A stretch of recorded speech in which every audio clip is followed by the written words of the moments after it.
Spoiler alert. If you haven't watched Sandokan Season 1 yet, pause now. Because I'm about to walk through the full plot, the big twists, and what the ending really sets up. Here's the funny part. Netflix's official setup makes Sandokan look like a clean pirate heist with a love triangle. And yes, it starts that way. But by the time you hit the ending, you realize this season isn't pirates versus the British. It's identity. It's prophecy. It's colonization. And it's a chess match where the most dangerous weapon isn't a sword. It's a title. Alright, let's do this properly. In the mid-1840s, Borneo is basically a machine. A machine that turns land into profit and people into tools. The British rule the region, the local tribes get crushed, and the mines keep running. Then you have one problem the empire can't fully control. A pirate captain with a crew that doesn't move like normal criminals. Sandokan, played by John Yaman, isn't introduced as a chosen one. He's introduced as a survivor. A pirate who lives day to day, protecting his crew, taking what the system steals first. And that's why the season's first trick works. Sandokan doesn't start as a revolutionary. He becomes one. The hook is simple. There's a British consulate, there are shipments, there's money. And Sandokan sees an opening. So he goes undercover. He shows up in Labuan using a false identity. Ismail. Basically a shipwrecked merchant type, the kind of man British society thinks it can control. And that's where he meets Lady Marianna Guillonk, the consul's daughter. Marianna is introduced like the perfect Victorian pearl of Labuan. Rich, desired, trapped inside rules. But from the first real interaction, you can tell she has that restless energy. The type that doesn't want the safe life people planned for her. And Sandokan reads that instantly. He doesn't just flirt. He uses the moment like a key. He charms his way into the consulate's world. And he gets Marianna to reveal where and when the exports will move. That's the heist version of the story. That's the Netflix setup. But then the triangle snaps into place. Because Labuan isn't only guarded by paperwork and soldiers. It's guarded by a man built to hunt pirates. Lord James Brooke. Brooke isn't written like a simple villain. He's charming, confident, and already positioned as the official hero of the British narrative. And he's also Marianna's intended. So now Sandokan isn't just trying to steal from the consulate. He's standing inside a room where one man owns the law, and the other man owns the legend. And the season's early turning point is the tiger hunt. Because this is where Sandokan's mask starts cracking. During the hunt, Sandokan ends up fighting off a tiger to save Marianna. And that moment is huge for two reasons. 1. Marianna sees what Sandokan really is. Not a polite merchant. Not a guest. A man who acts fast without asking permission. 2. Brooke begins to suspect Ismail isn't who he says he is. So right away the tension becomes personal.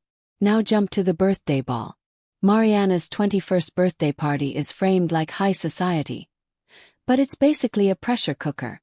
Both Brooke and Sandokan are there. The Sultan of Brunei shows up, the political stakes rise, and Marianna's servant Sani, who is Dayak, brings the reality back into the room. Because Sani doesn't see Sandokan as a romantic mystery. She sees him as a possible answer to a prophecy. The kind of prophecy oppressed people cling to when they've got nothing else. And Sandokan is still trying to run his original mission. Free his crew and his closest ally Yanez, who've been imprisoned by the British. So while the ball is glitter and strings and smiles, Sandokan is moving like a man with a clock in his head. And when he finally makes his move, when he's liberating his people, everything goes wrong in one of the most important ways possible. Sandokan is forced to kidnap Marianna. And Sani. This is the moment the show stops being cute flirtation. Because kidnapping the consul's daughter turns this into war. And it also forces Marianna out of the illusion world. She's no longer hearing stories about colonization. She's about to see it. Episode 3 pushes the story into the dirty part. The mines. Sandokan's crew sets a goal tied to the Sultan's antimony mines. And those mines are powered by enslaved Dayak labor. Brooke and Sergeant Murray chase Sandokan to rescue Marianna. But the rescue mission does something unexpected. It exposes Marianna to the machine. And once she sees what's happening, the brutality, the forced work, the way people are treated like replaceable parts, she can't unsee it. At the same time, Sonny gets a short encounter with her brother Afin, who's enslaved in the mines. And that one scene quietly reframes everything. Because now the story isn't pirate versus empire. It's people versus system. Now episode 4 feels like a breath. But it's actually a trap. The crew finds refuge in Singapore, Sandokan's native country. And we meet the woman Sandokan believes is his mother, Nur. Nur is sick, tuberculosis-ridden. And the tone shifts into something more intimate. You see Sandokan not as a pirate captain, but as a son trying to hold on to the last piece of a life he barely remembers. Meanwhile, Lord Guillonk agrees to pay ransom to get Marianna back. And during Lunar New Year celebrations, Marianna starts warming towards Sandokan, not because of romance fantasy, but because she learns his background, his pain, his edges. This is the point where the triangle becomes dangerous. Because Marianna isn't just confused, is changing.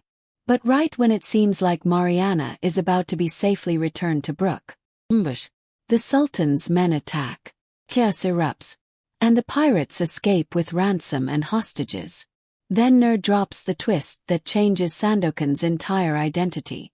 She reveals she is not Sandokan's biological mother. And she dies shortly after, from the wounds of that ambush. That moment is brutal because it doesn't just take a person from him. Takes certainty. Now Sandokan isn't only a pirate with a mission. He's a man without roots. And that's exactly when prophecy comes back. Episode 5 drags everyone into the jungle. And this is where the story turns mythic. Brooke starts moving politically. He's trying to stop the Sultan's plan. A plan designed to win Guillonk's trust and replace Brooke as successor. So Brooke is hunting Sandokan, while also competing inside the Empire's own hierarchy. At the same time, Sandokan heads towards Sarawak to find his real roots, to find out who he actually is. But he's captured, along with Marianna and the crew, by the Dayak tribe connected to Lamai and Sonny. And they force Sandokan into a duel with a snake. This scene is pure symbolism. Prove you're the liberator. Or die like any other man. Sandokan gets bitten, venom hits, and while he's fighting for his life, he starts flashing back to childhood. And in those flashes, he remembers his parents. And his real name. That's the chosen one pivot. But the show plays it in a grounded way. Sandokan doesn't suddenly become a superhero. He becomes a man who finally understands why everyone keeps projecting destiny onto him. Episode 6 is where the cost hits. Sandokan survives, but temporarily loses his sight. Even that detail matters because it's like the show saying, before you lead people, you'll be forced to feel helpless. The tribe welcomes him. He's finally accepted. Meanwhile, the Sultan's soldiers force locals to guide them toward the Dayak village. And here's the key. Brooke and Murray follow them, disobeying Guillonk's order to abort the rescue mission. So Brooke isn't just hunting. He's choosing obsession. Now Sandokan's crew is ready to depart for Jakarta, but Sandokan makes the biggest decision of his life. He decides to stay in Sarawak to free his people. This is the exact point where Sandokan stops being a pirate living day to day, and becomes a leader. And then the season drops the betrayal like a hammer. Sandokan discovers Lord Guillonk is the killer of his family. Not the Sultan. Not some faceless enemy. The consul. The man whose house he infiltrated. The man whose daughter he's falling for. That twist is what weaponizes the love story. Because now Marianna isn't just choosing between two men. She's choosing between two worlds, and one of them is built on her family's blood. Brooke reaches the village, rescues Marianna, and takes Sandokan prisoner. So after all that identity discovery, Sandokan is dragged into chains. Episode 7 brings us back to Labuan, and it's messy. Sandokan is taken to the Sultan's palace. Marianna confronts her father over his killings and the oppression of the Dayak. But the system doesn't respond to truth with apology. It responds with control. Marianna is diagnosed with hysteria. Basically, you're emotional, so you're not credible.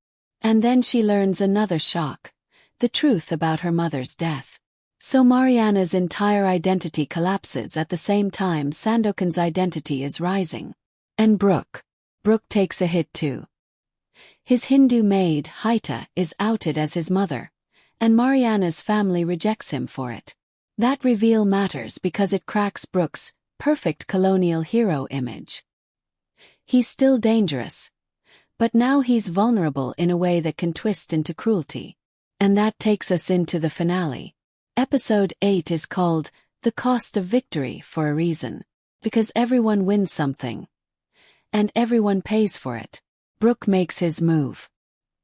He helps Marianna stage Sandokan's suicide by poisoning, so Sandokan can escape his death sentence. Sounds heroic, right? Not really. Because Brooke demands payment. Marianna has to give up her love for Sandokan. So Brooke isn't saving Sandokan to be kind. He's saving Sandokan to control Marianna. That is the most Brooke thing imaginable. Turning mercy into leverage. Sandokan returns to the Dayak. And now he does the thing the show has been building toward since episode 1. He leads them in battle against the Sultan's forces. Yanez returns to assist Sandokan, making peace with his past. And that detail is important because it locks the crew back into the legend arc. Sandokan isn't fighting as a lone hero. He's fighting with a crew that chose him. But while Sandokan is winning the battle, Brooke is winning the title. Brooke uses the Dayak rebellion to push Guillonk into nominating him as Raja of Sarawak, replacing the Sultan, basically turning chaos into his political elevator. And Sergeant Murray opposes him. That opposition is the seed of future conflict, because it shows not everyone inside the British structure will tolerate Brooke's ambition. And then the final emotional payoff lands. Marianna's aunt, regretting her past mistakes, helps Marianna flee her arranged marriage, so Marianna can join Sandokan. That's the choice. Not pirate fantasy. Freedom. So when people ask, what's Sandokan really about? Here's the clean answer. Starts as a heist. It becomes a love triangle. But the real spine is the transformation of Sandokan from survivor to symbol, and Marianna from ornament to decision-maker. And the villain isn't only a man. It's the system that keeps offering comfort in exchange for obedience. And the final warning. Brooke doesn't lose. He adapts. Sandokan wins a battle, and he wins Marianna's choice. But Brooke wins a position of power. So the war isn't over. Just changing shape. Alright, your turn. Which moment hit you the hardest? The kidnapping that flipped the season into war? The reveal about Guillonk? Or Brooke turning saving Sandokan into a deal to control Marianna? Drop your answer in the comments, and tell me if you're Team Sandokan, Team Brooke, or Team Everybody's manipulating everybody. If you want more Sandokan breakdowns with full context, subscribe, because the next video will go even deeper into what the ending sets up, and why Brooke's move is the real danger.